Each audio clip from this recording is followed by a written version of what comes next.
regardez cette revue Historia, la CIA qui finance la construction européenne. Il l'est toujours. Est-ce que vous êtes favorable à ces...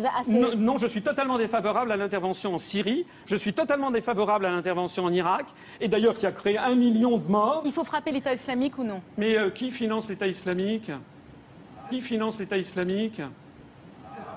Ah, et les États-Unis, par exemple, quel est le jeu qu'ils jouent? Vous avez jamais compris aussi ce qui consiste à financer une thèse et l'antithèse? Я тоже об этом сказал. Вот президент Обама упомянул об одной из угроз, это ИГИЛ. Ну а кто помогал вооружать людей, которые в Сирии боролись с Асадом-то? Кто создавал благоприятный политический информационный климат? Кто подталкивал к поставкам оружия? А вы чего, разве вы не понимаете, кто там воюет? Там воюют наемники, в основном. Вы знаете, что там платят деньги? И они воюют там, где платят больше. Вот они вооружились, им платят определенную сумму. Мне даже называли эти суммы, которые им платят. Они там воюют уже с оружием, все, у них уже не отнимешь. Потом выяснилось, что в другом месте чуть-чуть начали побольше платить. Они там туда перетекут. Вот они захватили месторождения нефтяные, там, скажем, где-то в Ираке или в Сирии. Нефть начали добывать. У них эту нефть покупают, транспортируют, продают. Почему санкции не накладывают на всех, кто это делает? А что, разве Соединенные Штаты не знают, кто это делает? Это разве не их союзники этим занимаются? У них что, нет силы, возможности повлиять на своих союзников? Или они не хотят влиять? Зачем они бомбят ИГИЛ? Вот там начали нефть добывать и больше платить. И там часть сразу этих боевиков перетекла из так называемой цивилизованной оппозиции. Сразу же перетекла в ИГИЛ, потому что там больше платят. Я считаю, что это абсолютно невыверенная, непрофессиональная политика, без опоры на реалии.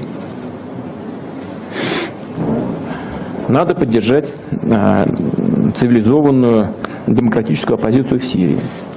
C'est un article de Libération de 1998, vous le lisez comme moi. Deuxièmement, USA et terrorisme, ça n'est pas moi qui le dis, c'était simplement par exemple BFM TV, le FBI qui organise des attentats avec des musulmans américains. C'est dans le journal Le Monde du 21 juillet 2014. Qu'est-ce que vous voulez que je vous dise? Moi je cite les journalistes. D'ailleurs il y a quelque chose qui me paraît grave. C'est que, il y a quelques années, en France, le débat sur ces questions était autorisé. Par exemple, regardez cette revue Historia, la CIA qui finance la construction européenne. Il l'est toujours, nous en parlons. Oui, mais si vous voulez, c'était en 2003. Libération, c'était en 1998. Maintenant, ces journaux disent le contraire. On a verrouillé en France le débat sur cette question.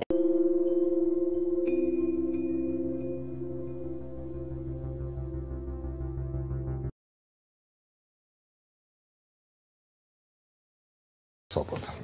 No, friss ropogós kis anyag van a kezemben, egy francia portál, ahol a következő kis táblázatot láthatjuk és olvashatjuk.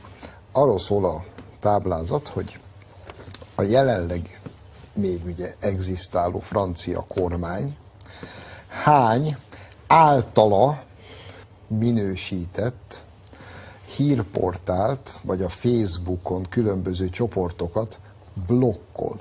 Mondom, a francia kormány, mondom, blokkol. Franciaország egyedül többet, mint a világon bárki más összesen. Csak hogy mondom a számokat, jó? Tehát még egyszer. Ma Franciaországban a francia kormány a neten, Facebookon blokkol, mert nacionalistának és veszélyesnek minősít, 37.990 különböző oldalt. Második helyen India áll 30.126-tal. Most figyú, harmadik a rettenetes diktatúra Törökország, tudja, ez a tyú, 6574 blokkolt oldallal. Negyedik Németország 554-jel, Izrael 5. helyen áll 431-jel, Ausztria 401, hogy hívják ezt, Nagy-Britannia 105, és az a Putyin-féle kusztustalan szemét, illiberális, mocskos diktatúra, van pofájuk 84 különböző oldal blokkolni. Érted? A franciák meg 37.990. Mutasd a kamerának ezt a grafikot, vizuális. Zsolt, azért legyél képes megkülönböztetni, hogy a jó ügyér, de nem csak úgy általában magát a szólásszabadságot is azt szolgálja a leginkább. A blokkolás. Igen. Nekem mondod, ha hülye vagy? Én ne tudnám.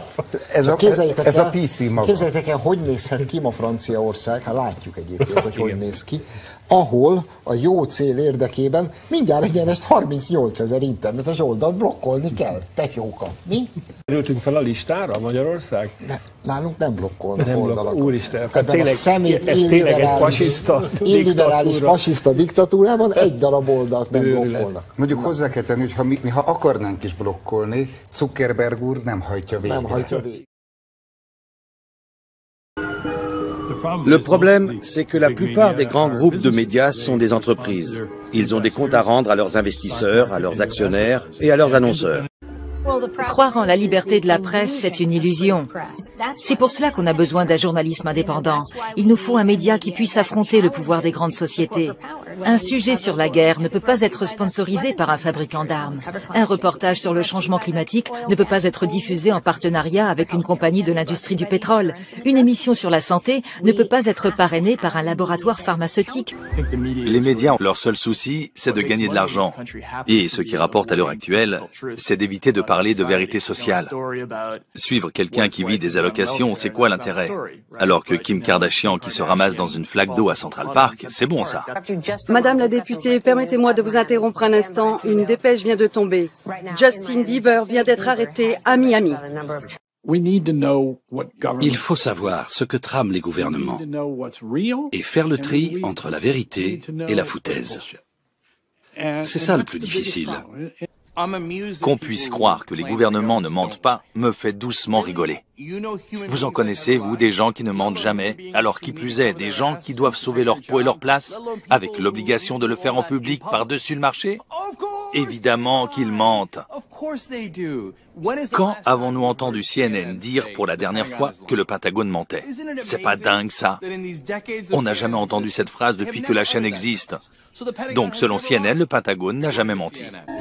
Les dirigeants des médias grand public n'ont pas besoin de dire à un nouveau présentateur de soutenir le gouvernement. Ils l'ont fait avec moi parce que je suis une forte tête. Mais ils n'engagent tout simplement pas une personne qui ne le ferait pas. S'ils font l'erreur de l'embaucher, ils le placardisent ou ils le licencient. Le message est clair. Silence, on ne critique pas les grosses sociétés. Et nous sommes une grosse société. On ne s'attaque pas au pouvoir en place. Nous sommes un pouvoir en place. Et ceux qui jouent le jeu sont promus au sein de l'entreprise. Tout le monde peut le constater. C'est grâce à ce processus de sélection naturelle que les médias grand public obtiennent le produit qu'ils veulent. Les grandes sociétés d'information font souvent plus de propagande que de journalisme. La fabrication du consentement permet de s'assurer que la majorité ignorante, qui se mêle de tout, soit exclue. Durant des années, les gens ont voulu une assurance maladie. Ils ne savent pas de quoi ils parlent, alors tenons-les à l'écart de ce débat. Ils veulent plus d'impôts pour les riches? Ne les écoutons pas, ils ne comprennent pas le problème. Ils sont contre les guerres?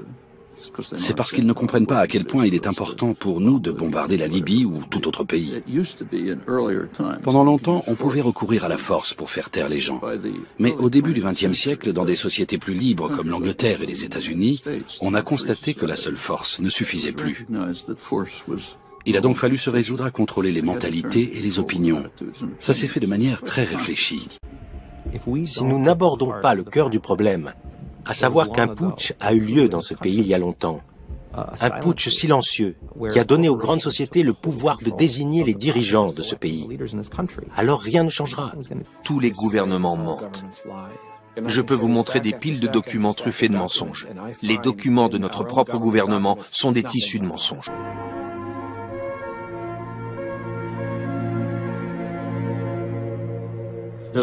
Il n'existe que deux sortes de journalistes, ceux qui ont une conscience et ceux qui n'en ont pas. La plupart ne se sentent pas concernés par ce qu'ils font. Mais s'ils le sont, comme je l'ai été au Salvador, à Gaza ou à Sarajevo, alors on leur colle une étiquette de journaliste politisé. Parce que si vous avez une conscience, vous ne pouvez pas mentir pour occulter les oppressions, les atrocités ou les génocides. Je pense que c'est une erreur de penser que les politiques sont impuissants ou incapables ou ne comprennent pas. Si on renverse la perspective en comprenant que finalement ces gens-là servent les intérêts de ceux qui les ont fait élire et qui sont les 1% les plus riches de la population, à ce moment-là, c'est pas du tout une catastrophe. Vous parlez de catastrophe, mais c'est une réussite formidable. Tout se passe comme prévu. La sécurité sociale est détricotée, le chômage se porte à merveille, ce qui permet de tenailler les salaires et d'avoir des bas salaires, donc des hauts profits. Donc tout se passe bien, en fait, du point de vue des 1% qui se gavent comme jamais. Les banques qui devraient être en prison pour faillite frauduleuse, leurs patrons se font mieux payer que jamais et arrivent maintenant au gouvernement des différents pays. Je trouve que la situation est pas du tout catastrophique pour ceux qui financent les campagnes électorales des élus. Et je trouve que là, de ce point de vue, c'est assez logique. Hollande, il sert les intérêts de ceux qui l'ont fait élire en le faisant passer à la télé, dans les journaux. Et pourquoi une banque achète Libération? Pourquoi une banque achète Le Monde? Pourquoi le Crédit Mutuel achète le quart de la presse quotidienne régionale? C'est pour gagner les élections. Et ensuite, les élus rendent des comptes à ceux qui les font élire. Le problème, c'est que nos élus ne doivent rien aux électeurs. Que vous votiez ou vous votiez pas, c'est pas vous, ce sera un autre. Il faut qu'ils passent beaucoup à la télévision. Vous regardez les curseurs, c'est incroyable la similitude qu'il y a entre les courbes de passage à la télé et les résultats aux élections. Il suffit de monter les curseurs des challengers, vous les montez à 10, 15%, ça va donner l'impression de la pluralité. Et puis les deux partis qui ont la même politique de droite dure, qui s'appelle gauche et droite, mais en fait ils ont la même politique pour les industriels et les banquiers, les multinationales en fait. Vous les mettez au curseur plus haut et ils vont être élus l'un ou l'autre en fait, peu importe, ils vont faire la même politique. Alors évidemment, les gens sont gentils, ils croient les candidats au moment des campagnes électorales, et c'est notre gentillesse qui fait la déception après. Mais enfin, après 200 ans d'échec du suffrage universel, qui permet aux riches d'acheter le pouvoir politique, le fait de désigner des maîtres au lieu de voter des lois est une imposture politique. Nous ne sommes pas en démocratie. En démocratie, nous voterions nos lois. Nous-mêmes, un homme, une voix pour voter les lois, pas pour désigner des maîtres. Il y a un endroit où il est écrit que le peuple n'a aucune puissance. Ça s'appelle la Constitution. Le problème, c'est que tout le monde s'en fout. Nous nous foutons de la Constitution. C'est bien fait pour nous. C'est pas la faute des affreux qui dirigent. C'est notre faute à nous de pas écrire notre Constitution dans laquelle nous prévoirions notre puissance. Tant qu'on bavarde sur ce que font les représentants politiques qui sont les représentants des riches, on passe à côté de la cause de nos problèmes. En ressentant la réflexion sur la cause de nos problèmes, on arrive à trouver des solutions. Vous dites qu'on est un peu colonisé par les États-Unis ici en Europe. C'est bien cela, vous savez, Monsieur Asselineau, mais aujourd'hui... C'était exactement l'adjectif et le verbe utilisé par Charles de Gaulle. Oui. Il disait ça à Alain Peyrefitte en disant le problème qu'il y a maintenant en Europe, après avoir accordé leur indépendance à nos colonies, c'est que nous allons nous-mêmes réclamer notre indépendance. Oui, mais alors heureusement aujourd'hui que l'Union européenne se dresse dans son ensemble pour résister aux assauts de Donald Trump, qui peut-être aimerait nous voir disparaître. Non, mais écoutez, qu'est-ce que c'est que cette histoire? L'Union européenne est placée... la France seule aurait un peu de mal à peser contre les États-Unis, non? Ah, vous croyez, parce que vous croyez que l'Union européenne pèse contre les États-Unis? L'Union européenne est placée par l'article 42, je suis désolé, du traité de l'Union européenne. Oui, mais c'est vrai, mais... Bah oui. Eh oui, je connais mes dossiers, excusez-moi. Oui. Ah ça, je crois que tout le monde le sait. Placé par l'article 4. Mais oui, mais si vous préférez des ignorants, c'est votre problème. Nous sommes placés par l'article 42 du traité de l'Union européenne sous la tutelle de l'OTAN. Or, l'OTAN est dirigée depuis Washington. La meilleure preuve, c'est que pour sortir de l'OTAN, je me suis renseigné, c'est l'article 13 du traité de l'Atlantique Nord, il faut écrire au gouvernement des États-Unis d'Amérique à la Maison-Blanche. Donc ne venez pas de me dire que l'Union européenne sert de contrepoids aux États-Unis d'Amérique. C'est le contraire qui est vrai. La France est devenue désormais l'un des satellites de Washington. Attendez, vous savez ce que dit François Mitterrand, quelques jours avant de mourir, dans le livre Le Dernier Mitterrand, de Georges-Marc Benamou, il dit « La France est en guerre, les Français ne le savent pas. C'est une guerre inconnue, une guerre sans mort apparemment. Les Américains veulent un pouvoir sans partage sur le monde. » 1997. Aujourd'hui, il serait taxé de complotiste. Vous savez ce que, par exemple, on a appris, c'était quand? Il y a 1 an et demi, François Hollande était écouté par les services de renseignement américains. C'est vrai ou c'est pas vrai? C'est vrai ou c'est pas vrai? J'ai mis ici Wikileaks avec ce dessin. Nos responsables politiques ont été écoutés. Et ceux pas seulement nos responsables politiques, en l'occurrence 3 présidents de la République, Jacques Chirac, Nicolas Sarkozy, François Hollande, mais la République. La République a été mise sur écoute par la National Security Agency, les États-Unis d'Amérique, pendant une décennie. pratiquement. Et quand je dis la République, c'est les ministères, voire des standards de ministères, les communications censées être protégées. Il y a des avions de la flotte aérienne gouvernementale, il y a le ministère de l'Agriculture, il y a le ministère du Commerce extérieur, il y a le ministère de l'Économie. La diplomatie aussi, nos ambassades. Nos ambassadeurs, les diplomates français, c'est-à-dire en clair ce que révèle ce feuilleton, car nous n'en révélons qu'une partie ce soir. Quand on regarde les codes de ces documents, on voit parfois foreign satellite. Cela veut dire que satellite étranger. Ça veut dire qu'il y a une sous-traitance étrangère, et en l'occurrence, la sous-traitance, c'est le BND, c'est les services de renseignement allemands qui y contribuent et qui, en l'occurrence, donc sont carrément, au fond, une officine au service de la sécurité américaine. ونشكركم على المتابعة. مع تحيات قناة واقع اليوم رياليتي توداي. نأمل بأن تدعمونا باللايك والسبسكرايب، فذلك يدفعنا لعمل المزيد من هذه الأفلام. السلام عليكم ورحمة الله وبركاته.